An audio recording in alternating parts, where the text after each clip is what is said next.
Oi, gente, tudo bem? Boa noite. O que estou fazendo agora? Bom, eu vou fazer palavras cruzadas. Eu gosto bastante de palavras cruzadas e caça-palavras. Faz muito bem para o cérebro, né?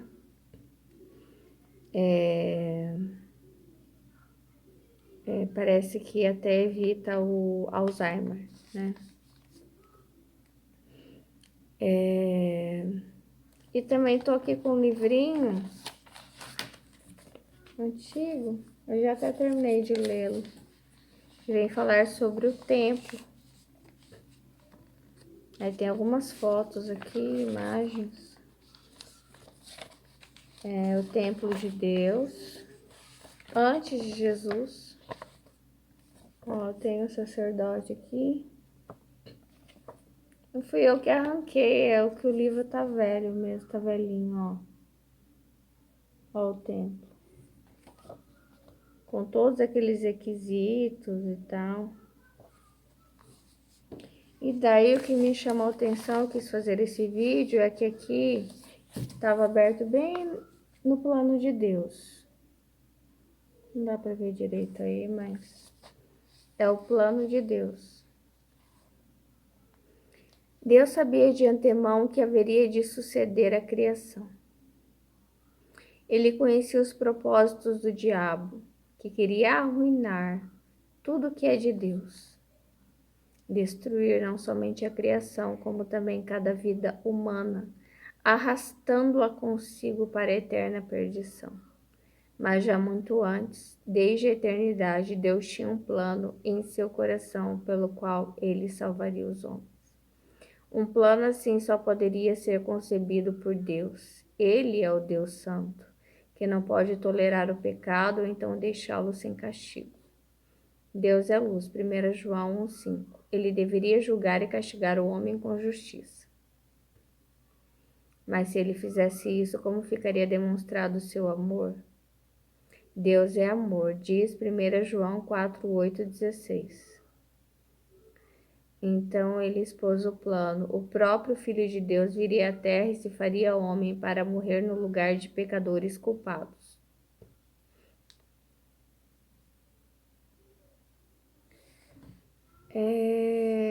Aqui eu quero colocar uma passagem de um livro que eu estou lendo que fala assim: quando eu era pecador, quando nós éramos pecadores, né? Mencionando uma pessoa que conheceu Jesus, uma pessoa que foi batizada, né? Então, quando nós éramos pecadores, é um grande engano, né? Porque como que eu vou deixar de ser pecadora? Não tem como. Nós estamos pecando em todo o tempo, né? Até por pensar mal do outro, até por pensar mal da gente mesmo, sabe? Uma dúvida no seu coração. Por exemplo, esse plano de Deus. Deus disse para você: eu tenho um plano para você. E lá pelas 3 da tarde vem uma dúvida no seu coração. Aí você já pecou, entendeu? Então nós estamos pecando em todo o tempo, todo o tempo.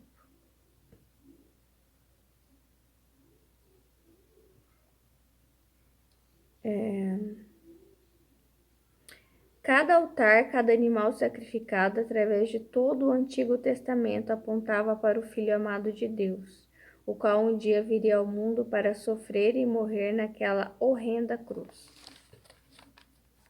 Morrer na cruz era o tipo de morte mais...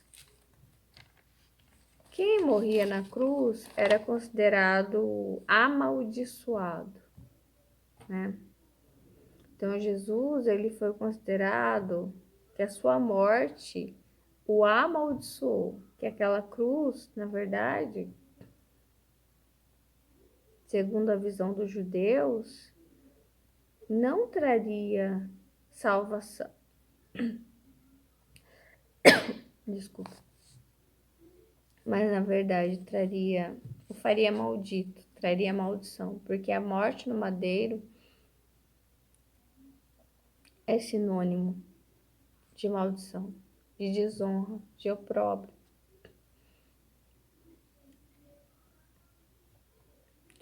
Muitas vezes a maneira como a gente pensa diverge completamente de como os judeus pensam, né? Por isso que é difícil entender por que eles pensam de certa forma, porque eles são baseados na lei, né? No Velho Testamento.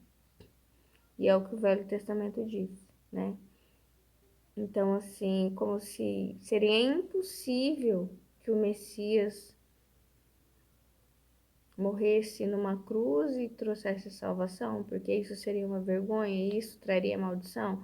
E a maldição é a segunda parte do Deuteronômio 28, sendo que tem vários requisitos lá que o Messias deveria fazer, né? O Messias seria descendente de Davi, teria o sangue, né, de Davi.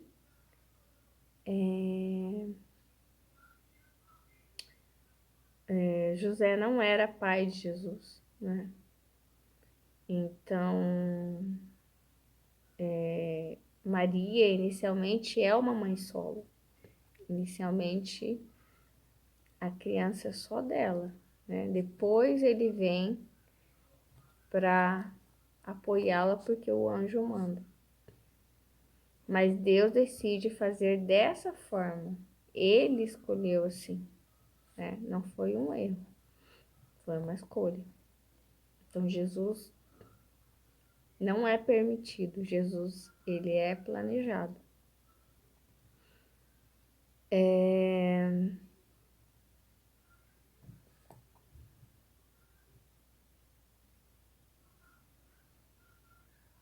Tem muita coisa mal compreendida.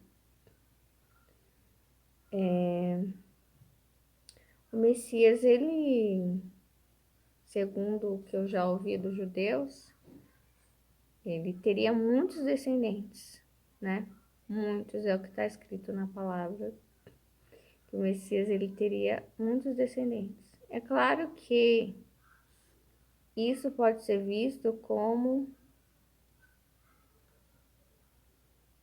os muitos discípulos que, que ele que ele teria, que ele tem igual hoje, né? Eu me considero filha de Jesus. Você e muitas outras pessoas.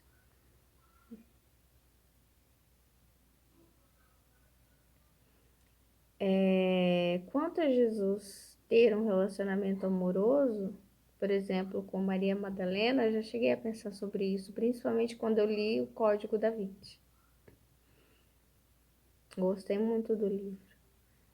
E fiquei com dúvida todos esses anos, na verdade. Eu cheguei a ler alguns livros apócrifos e daí foi esse ano, há pouco tempo atrás, bem pouco tempo atrás mesmo, talvez um mês atrás, que Deus me disse, não teria nenhum problema se Jesus tivesse se casado, porque está escrito que Jesus ele fez tudo o que um homem faz, né? Menos pecar. E Deus me disse assim: o casamento não é um pecado, o casamento é, faz parte, né, do plano de Deus. Lembrando aqui, ó, o plano de Deus. Então, o casamento é um plano de Deus, é um ministério.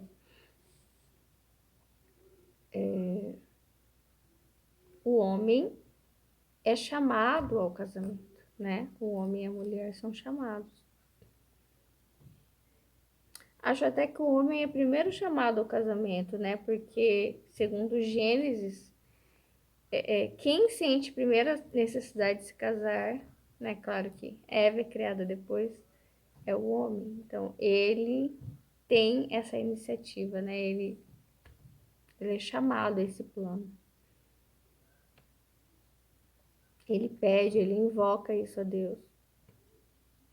Ele quer casar, ele quer uma companheira, né? Para ele, ali no caso, no Éden, quem são os amigos dele? As outras espécies. E isso para ele já não é suficiente, só os amigos. Ele quer uma companheira, uma esposa. E ele nem sabe direito o que está faltando para ele, ele só sente uma falta, alguma coisa não está bom, não está bom. E Deus sabe o que é, né? Ele não está sabendo o que é, mas Deus sabe. Ah, é isso que te falta, né? Porque eu fiz companheira para todos os outros, para os seus amigos, ele já tem companheiras, mas você não tem. Então, Jesus poderia se casar. Ele apenas não quis. Foi isso que Deus me disse. Então, muitas pessoas dizem assim, ai, que absurdo dizer que Jesus se casaria, que Jesus teria uma esposa, teria filhos, que Jesus praticaria o ato sexual. Jamais, que absurdo, porque ele não poderia pecar, né? Então, na mente das pessoas, continua aquele tabu de que o sexo é pecado, mesmo dentro do casamento, porque Jesus não poderia se casar, por quê? Porque ele não poderia praticar o sexo, né? E muita gente considera o sexo como o pecado do Jardim do Éden, o que é um grande absurdo, né? Porque se fosse um pecado, né? Deus não teria criado isso, e principalmente o meio pelo qual as crianças são geradas.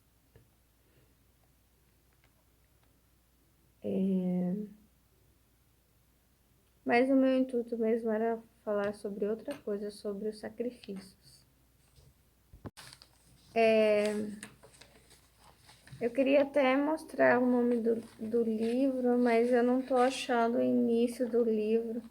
Ele tá tão velhinho que... Mas ele fala o livro inteiro sobre esse templo, cada detalhe. E assim, eu vou ser bem sincera, eu não gosto de mentir. Quanto mais eu li esse livro, mais eu me desgostava e ficava assim, muito tensa.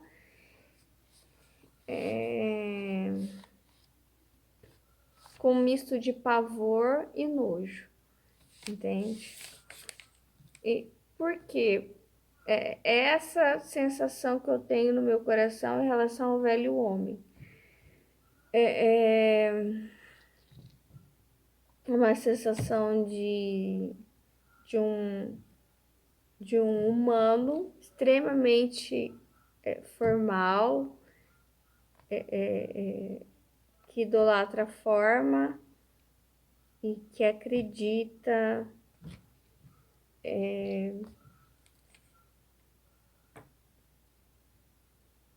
por exemplo, deixa eu ler essa parte aqui de novo. Cada altar, cada animal sacrificado através de todo o Antigo Testamento apontava para o Filho amado de Deus, o qual um dia viria ao mundo para sofrer e morrer naquela horrenda cruz. Então, assim, as pregações, elas geralmente dizem, nesse aspecto dos animais sacrificados, que é muito bonito, né, os cordeiros sendo sacrificados, porque eles estão apontando para Jesus. Aqui, eu sempre faço a imagem, a visualização de cada animal sendo morto, sofrendo.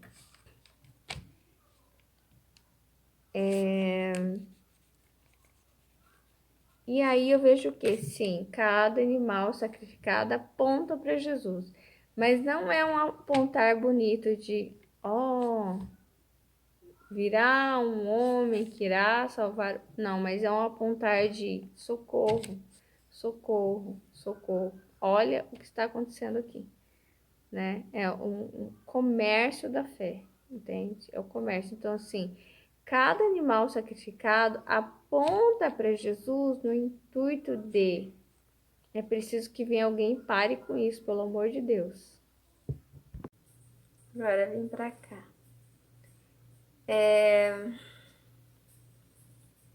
Eu tava esquentando a água ali, acredita que eu tinha esquecido de colocar o chá, a erva? Agora eu coloquei erva doce, né?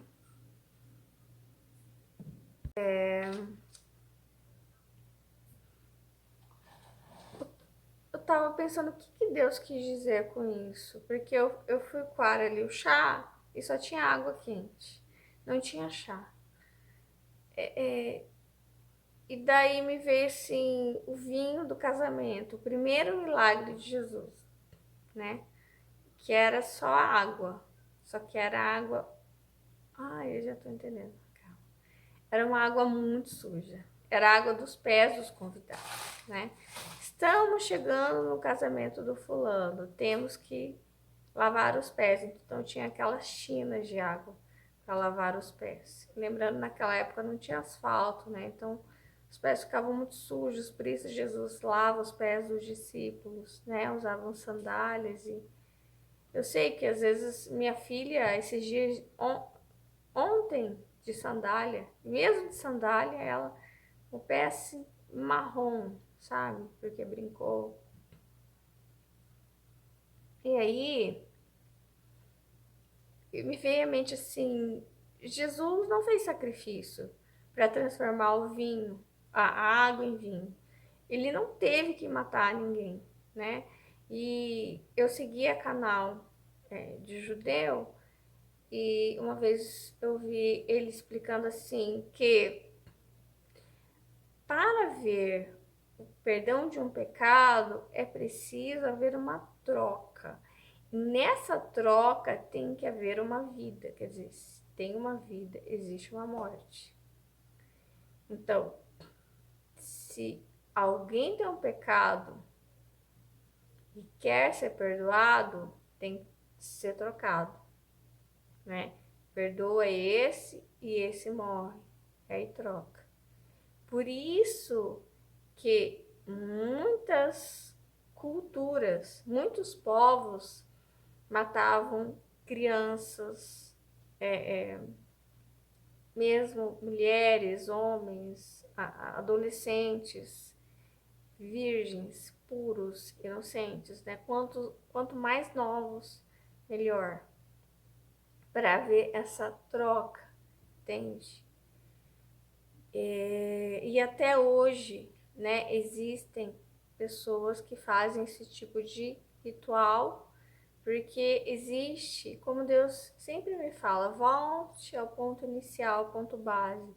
Existe uma crença de que troca de energia, energia por energia. Então, se existe existe uma dívida, então eu preciso pagar isso, que eu digo que é a cultura do sacrifício, que é péssimo, é péssimo, é muito péssimo. E a cultura do sacrifício está em tudo, está na prostituição, na casa de prostituição, no tráfico humano, nesse sacrifício desses animais, entendeu? Que é a cultura do sacrifício. Alguém precisa ser sacrificado. Algumas pessoas precisam, entendeu? Para manter um certo equilíbrio e estabilidade do mundo. Então se sacrifica um grupo de pessoas, de animais, para manter a paz, entende? Se faz um pequeno inferno ali, um foguinho, que esse foguinho é o inferno, para se manter a paz do restante. Isso é muito diabólico. Eu quero que você entenda que isso é muito satânico, entende? Então, assim, cada animal sacrificado apontava para Jesus. Até hoje aponta, porque isso ainda existe. Cada vida, cada inocente sacrificado aponta para Jesus, pedindo socorro. Socorro, entende? A inocência sempre pede socorro. Vinde a minhas criancinhas, só entra no reino dos céus aquele que tiver um coração puro, entendeu? E a mim realmente não me desce, por exemplo, um assassino vai para o céu e, por exemplo, um animal inocente morre, ele simplesmente desaparece. Não desaparece, entende? Ele também vai para o céu.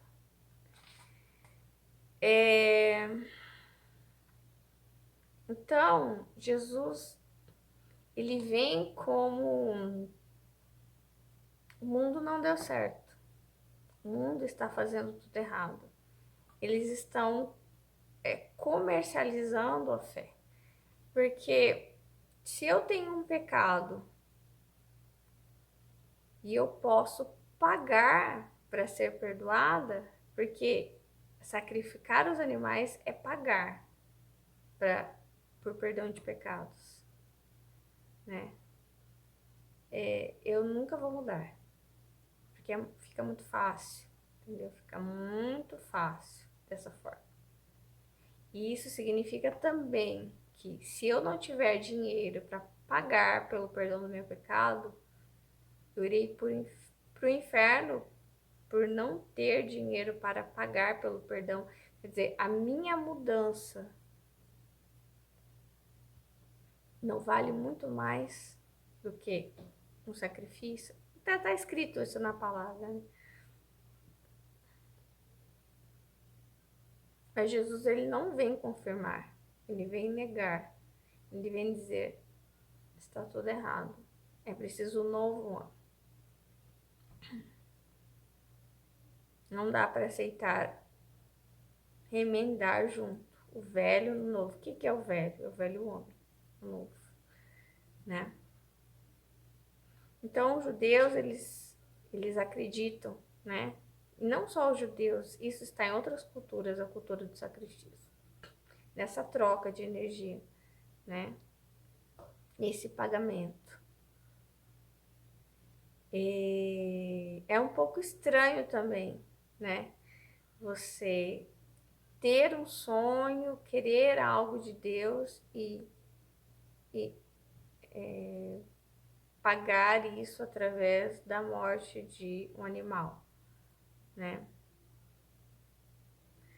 Porque eu penso assim, se algo é condenável, segundo a visão de Deus, já era antes, porque Deus não muda. Se Deus não muda, então já era errado antes. Não tem como passar a ser errado, né? Eu vejo Deus como uma pessoa bem segura, bem confiável e que é sempre igual. Nós é que mudamos, né? Nós é que demoramos muito para aprender as coisas. Tanto que Jesus estava muito à frente do seu tempo, aliás, ele está ainda à frente do nosso tempo. Ele sempre estará à frente do nosso tempo, porque nós demoramos muito para aprender as coisas. Esse sempre foi um questionamento meu. Sei lá, por que tanta demora, né? Por que tanto sofrimento no mundo, né? E uma coisa que eu não gosto, quando as pessoas misturam coisas feias com bonitas com a ideia de Deus. Isso eu odeio. Então, assim, eu não aceito. Se eu vejo Deus como Abba Pai, eu não posso aceitar esses sacrifícios. Não posso aceitar isso como vontade de Deus, né? Não vejo. É que assim, eu fico pensando, eu, diante das figuras que tem aqui, porque tem figuras aqui, né? Tem muitas aqui, né? Tem figuras. Se você me chamasse, vamos lá, vamos ver aqui as ovelhas. Se alguém desse uma brecha, eu ia sair correndo com elas de lá. Eu ia libertá-las. Eu não ia deixar que fizessem isso com elas. Então, eu digo assim, se eu, Melissa, não suportaria ver isso, será que Deus tem deleite nisso? Deus tem prazer nisso? Eu não acredito nisso. Então, assim, eu acho que cria um sistema de hipocrisia, um sistema de pagamento, um sistema de comércio, entendeu? Nós temos sonhos, nós temos coisas com Deus, esses planos, né? Nós não queremos só conhecer Jesus, morrer e ir para o céu. Nós queremos realizar coisas aqui. Aliás, Deus mesmo colocou esses sonhos no nosso coração, né? Só que ele tem o tempo e o processo dele. E o que é difícil entender isso, né?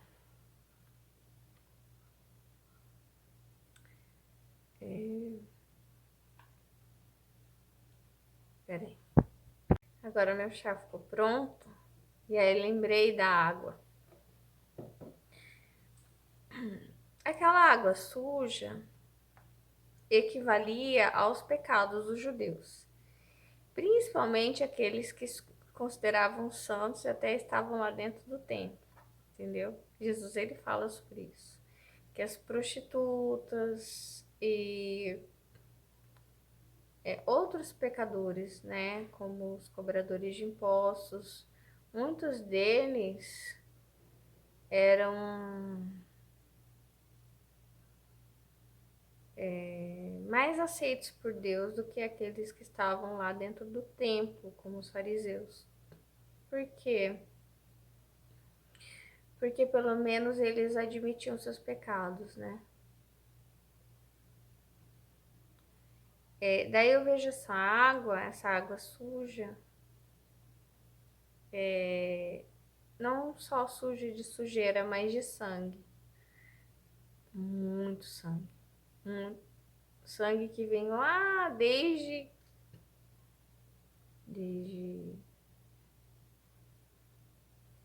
desde Abel.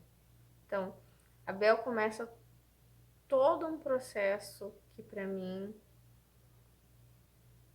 não sei, porque a minha visão sempre é bem diferente das pessoas, né? Então, assim, para mim, Abel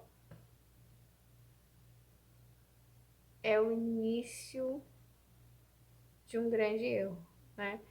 Que aí ele começa a sacrificar e a fazer essa. Eu troco. Eu quero uma coisa, eu tenho um pecado, eu derramo sangue, né? E como eu disse, se fosse bonito até hoje, nós estaríamos fazendo isso, porque tudo que é bonito você tem que continuar. Você só para com aquilo que é feio. Então, se algo é feio na sua vida, você pare com isso. Mas aquilo que é bonito, você, por favor, não pare. E isso continue. E a gente, conforme a gente fica adulto, a gente faz ao contrário. A gente para com aquilo que é bonito e a gente começa as coisas que são feias, né? Então, Jesus não precisa derramar sangue para fazer milagres, né? Então, assim, tem que tirar da cabeça essa cultura de sacrifício. Não é preciso derramar sangue para que aconteça um milagre. Porque isso sim gera maldição, né? O sacrifício. Não se pode criar uma felicidade baseada no sofrimento de outra pessoa, né? Porque, por exemplo, nós consideramos que é errado, por exemplo, formar família destruindo uma outra família, né? Por isso. Porque isso é um sacrifício, né? Você está criando algo novo com base no sofrimento de outra pessoa. né? Esse é um dos motivos porque Jesus disse que odiava o divórcio. Porque na época, os homens eles tinham esse livre-arbítrio de se divorciar, casar de novo, repudiar, ter quantas mulheres ele quisesse. Então ele nunca estava sozinho. Quem ficava sozinha? A mulher, por qualquer coisa. Qualquer mínima coisa ela poderia ser rejeitada. E aí ela perdia a oportunidade de ter uma família, né? Estava condenada, né? Uma vida inteira de solidão. Então, a preocupação de Jesus era de proteger a mulher, nitidamente, de proteger essa mulher.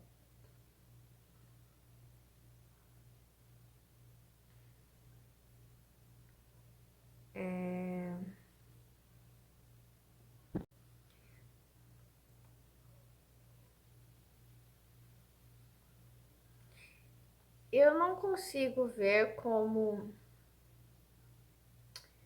derramar sangue pode ser uma maneira de agradecer a Deus. Eu não consigo ver Deus como uma boca de um monstro em que diz: me tragam as vidas que eu preciso sugá-las, entendeu? Que isso é muito grotesco, monstruoso, filme de terror, entendeu?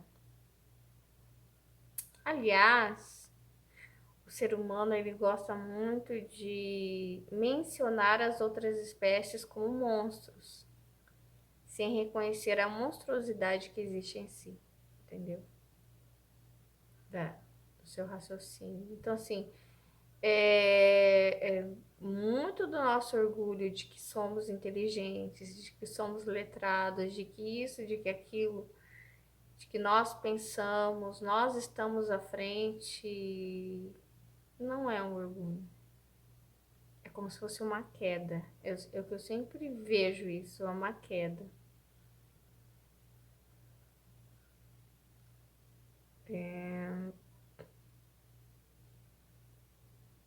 Porque o ser humano, ele consegue qualquer monstro, digamos assim, até na Bíblia tem os monstros ali, né? Sei lá, uma baleia enorme, vamos colocar uns animais, né? Muito grandes, assim. Eles, para nós, assim, um tubarão, parecem muito monstruosos. Os dinossauros, Tiranossauro Rex, uau, que coisa horrível. Um jacaré, um crocodilo lá da África. Mas eles nunca vão chegar à monstruosidade que nós temos. Porque eles estão atrás da sobrevivência, né? Nós não, nós podemos matar e largar morto ali no chão. Simplesmente por gostar de fazer isso. Quem mais senão o ser humano? Sabe? De criar todo um sistema de, ai, eu preciso me limpar, mas eu não vou me limpar, eu não vou lá tomar um banho. Não. Eu vou usar você, inocente, para me limpar. Eu não vou me obrigar a mudar de vida. Eu vou usar o inocente para fazer essa troca de energia. Ou eu tenho um desejo e não quero esperar que Deus me responda. Eu vou lá e faço. Uso a vida de um inocente. Então, muitas coisas hoje que nós condenamos, né? Condenamos certo, né? Porque é errado. Porque isso traz sofrimento, né? Não se pode ser feliz através do sofrimento de outro.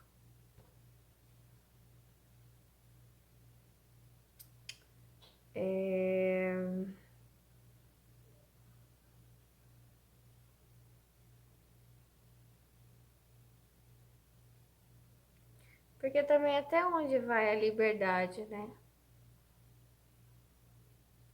Até o outro, né? Não fazer mal ao outro. Então,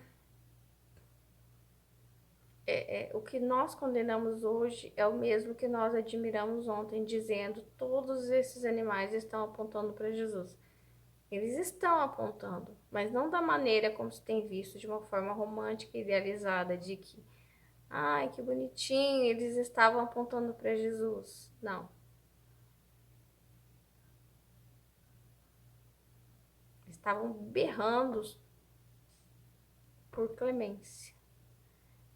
Parem de pecar, ser humano, porque nós não aguentamos mais pagar o teu preço, entende? Até porque é muito ridículo, porque todos esses que, sei lá, um homem foi lá e cometeu um pecado. E aí ele vai lá ao templo e oferece o sacrifício. Quando ele morre, a grande surpresa para ele. Ele vai para o inferno pelo pecado e ainda pelo sacrifício. Porque não tem como trocar. Porque mal não paga mal. O mal só se apaga com o bem. Só o amor é fonte de toda cura. E esse é o plano de Deus. E nisso eu acredito. Só o amor. Entendeu? E Deus não muda. Então, assim, Deus sempre foi Abba Pai. Deus sempre foi amor, né? Deus não gosta de tortura. Porque sacrifício é tortura. Deus não gosta, né?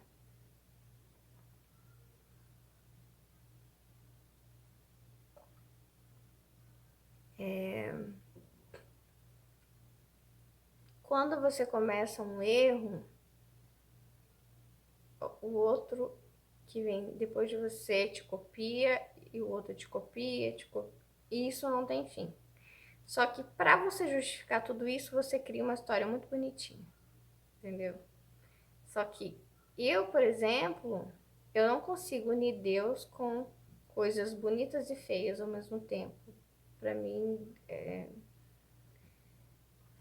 e aí eu ficava assim, ou eu vou rejeitar esse Deus, ou eu vou rejeitar os seres humanos que estão me convencendo de que isso é certo. Então, eu comecei a ver, o meu problema não é com Deus. O meu problema é com eles, é com o velho homem, né? Então, é uma coisa que eu passei a entender, que eu não sou obrigada a engolir as coisas da maneira como me apresentam, né? E que eu não consigo costurar, como Jesus disse, um pano velho com um pano novo.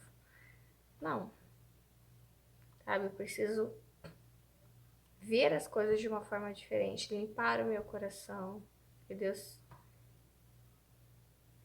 se livrar de cargas pesadas, de também ver a sua vida de uma forma diferente, como você tem visto.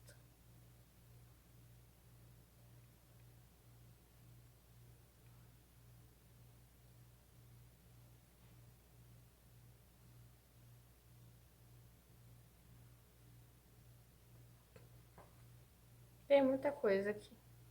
Deus está falando, não fique se culpando, se martirizando para sempre por um pecado teu, entendeu?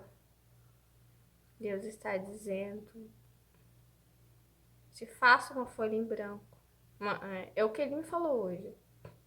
Se liberte, sabe, desse peso do passado, de lembranças tristes, né? Para esse plano de Deus, para que você entre leve nisso, não entre pesado, né?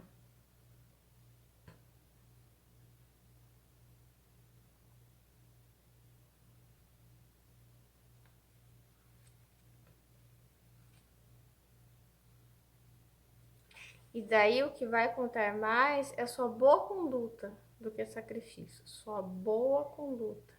É o que eu tenho ouvido, quer ver? Eu vi isso e achei bem interessante, legal mesmo. Deus prefere que você tenha santidade, que você faça correto, do que você fique fazendo sacrifícios. Quer ver um exemplo? Sei lá, tem ali um homem casado e aí ele sempre trai a esposa. E daí, para aliviar a consciência dele, vai lá, além de pagar o dízimo, ele faz uma grande oferta. E sempre faz isso. Sempre faz isso. Sempre. Deus nem considera mais. Nem considera mais nada que ele faz. Porque ele não muda. Então, entendeu? O sacrifício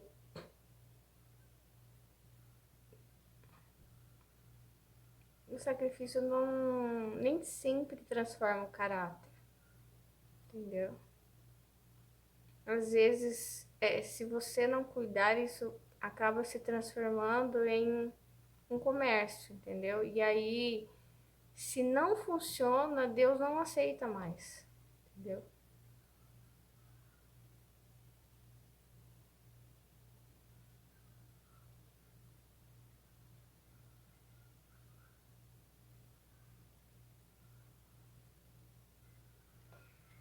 Mas Deus tem um plano para você.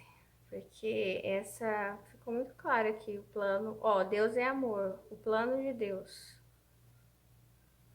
E tem alguém imbuído em destruir isso, o diabo, através de uma eterna perdição, quer dizer, de fazer você cai, levanta eternamente. E esse plano não acontece por causa dessa repetência, isso, como se alguém que nunca passa de ano, nunca chega a esse plano, porque não consegue melhorar. Ah, é o que diz 1 Coríntios 13, né? Você pode dar tudo seu, mas se você não tem amor, e esse amor equivale ao seu bom comportamento.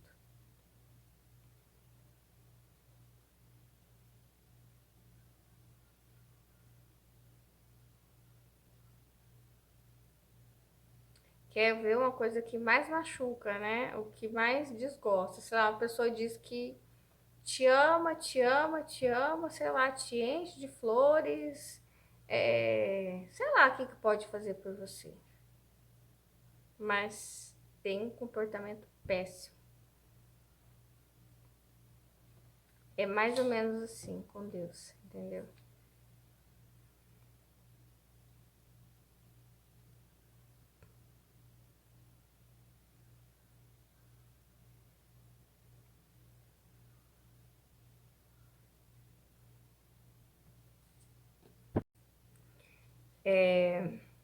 Daí que tem morrer em lugar de.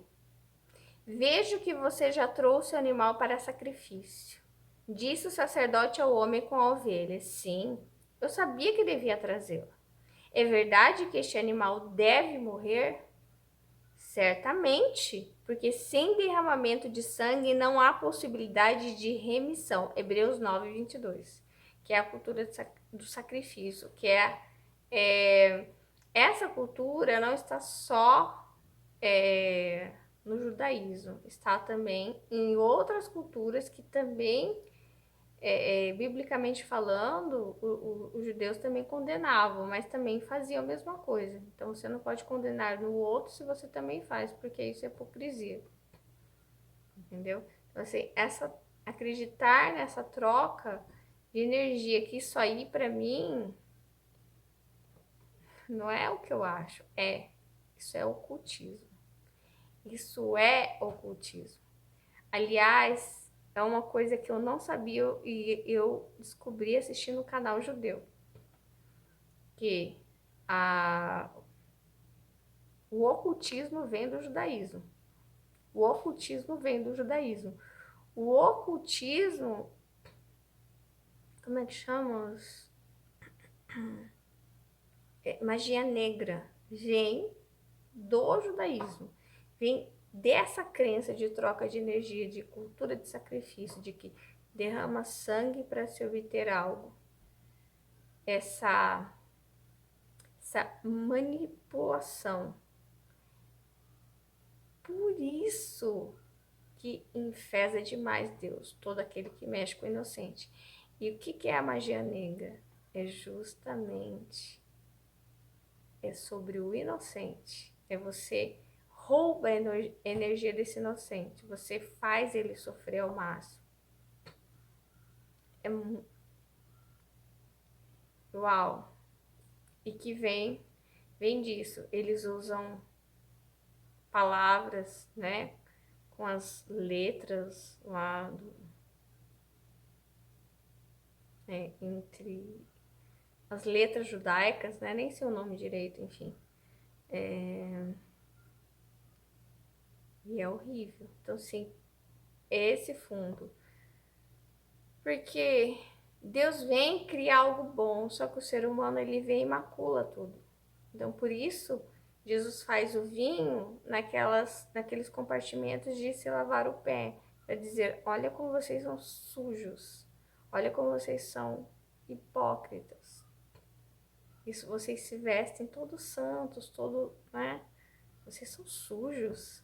E pensa que eu não sei o que vocês fazem, pensa que eu não sei o sistema que vocês criaram, né? De comércio da fé.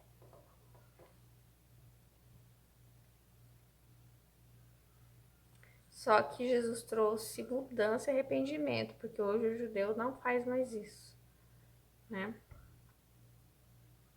Mas as outras culturas continuaram a fazer isso, né? Porque o que o ser humano quer? Para ele não importa como ele chega até aquilo, desde que ele chegue. E para Deus é diferente. Importa a maneira. Tem que ser honroso. Tem que ser do bem, entendeu? Deus não se une a um processo sujo, entendeu? Indecente. Deus não faz isso, ele jamais faria isso. Então, se existe um plano para a sua vida,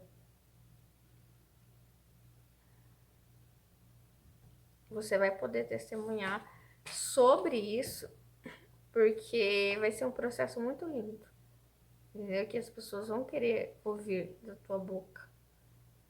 Porque o que Deus faz é para ser mostrado, né? É muito lindo. Não quer dizer que não tem dores, não tem quedas, não tem hora que você vai levantar, mas é diferente do mal que ele faz tudo propositadamente, entendeu? Para obter vantagens, para só parecer que é bonito, entendeu? Deus não. Se a gente sofre ali no meio do plano, é pelo nosso próprio despreparo, assim que eu vejo, né? Pelo nosso despreparo mesmo. É isso. Eu quero que Deus abençoe esse plano na sua vida, em nome de Jesus. Que Deus te prepare, que você não caia mais, que você permaneça em Deus, em santidade. Saiba que o teu comportamento é muito mais importante do que o sacrifício. Que Deus te ama infinitamente. É claro que se você cair 10 vezes, 11 Deus vai te levantar. Mas Ele espera a tua obediência a isso. E Deus ama os animais e Jesus, ele é tão maravilhoso que até os animais ele libertou do fardo.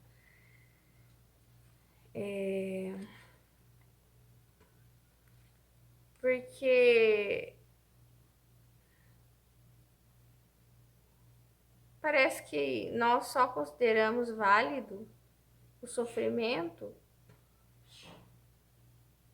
nosso ou do nosso grupo, sei lá, do nosso grupo aqui.